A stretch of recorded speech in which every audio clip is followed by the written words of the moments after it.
अरे रे वातुड़ा भाजाई ॾिठई भाजाई कहिड़ी भाजाई हिन ॻोठ जे माण्हू जूं सभु मायूं त मुंहिंजूं भाजायूं आहिनि तूं लाइ कहिड़ी भाजाई जी ॻाल्हि थो करी अरे मुझे भाकुर ली ज़ाल भाजाई हाजानी अच्छा उहा इहा लमून खे ॾिठो इहो पंहिंजो दुरू आहे न उन्हनि जी घिटीअ में सिंघू ॻारींदी पई वञे रोंदी पई वञे छो छा कयो अथवसि दुरू वारे जी घिटीअ में मूं हुनखे सम्झायो पे त मुड़ुस जो घर न छॾ सची रुली ॾींदी हो पो काले वईदा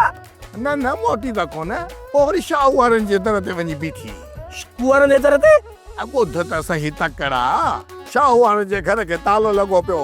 उहे माइनि समेत मंचूर घुमण विया हा अरे आंध बांध जा पुट जॾहिं तो भाजाई खे सम्झायो त पोइ घर छो न मोटी शाहूरनि जे दर ते छो बीठी इहो सोचे पई त मुड़ुस जे घर वञा या भाइरनि जे घर वञा इन लाइ मूंखे टाइम खपे इन जे करे मां 2 ॾींहं शाहूअ जे घर रहंदसि अरे आख़िरी मिसरो मूंखे ॿुधा त तो हुनखे ॾिठो किथे हिते किथे घिटनि में रुलंदी हूंदी ॿियो काॾे वई हूंदी मूं मिसकिन खे का ख़बर कान्हे ॾी तूं भरो मुंहिंजो टाइम ज़ान करे छॾी हलो हलो पेर डहा छो ॿुधायांव त लकुड़ हाजानी खे मामाणनि ॾे मोकिले छॾियो हाणे रुलो घुमो फिरो त ख़बर पएव मां भई आवाज़ छोड़ो फिराए फिटी करे छॾींदोसांव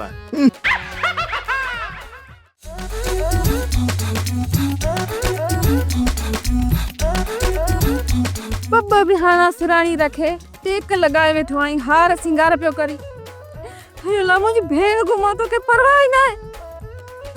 वाह जो जपी यारे खानदान में थी फाथासे 24 कलाक बिना वक्फे जे असल मियारी हरण बंद ही न था कर केड़े किस्म जा मानू आयो तुझी ज़ाल घुमा तुझे मथे में जू भी नथी चुरे गुम थी वैया नंढड़िया बारड़िया शय वठण वई जो घिटी भुलजी वई वापस न आई हां अंथे जेतड़िया एडी सारी डड्डिया हाणे इन जे ले मां वनी मस्जिदन में पढ़ा ॾियारिया है न तोखे इहा गाल समझ में छो नथी अचे मता हो किथे गलत कदम न खणी रहे किथे शाख में बुल ॾेई पाण खे मारे न छॾे न को खुदकुशी थी करे उहे माण्हू ई ॿिया उन जे लाइ दिलि खपे जिगर खपे जेका तुंहिंजी भेण वटि त आहे ई कोन ॾिसजांइ शाम ताईं इहा भला कंहिं न कंहिं टुबड़ी मां निकिरी फाड़ो कढी अची हिते बीह हूंदी तुझी ज़ाल आ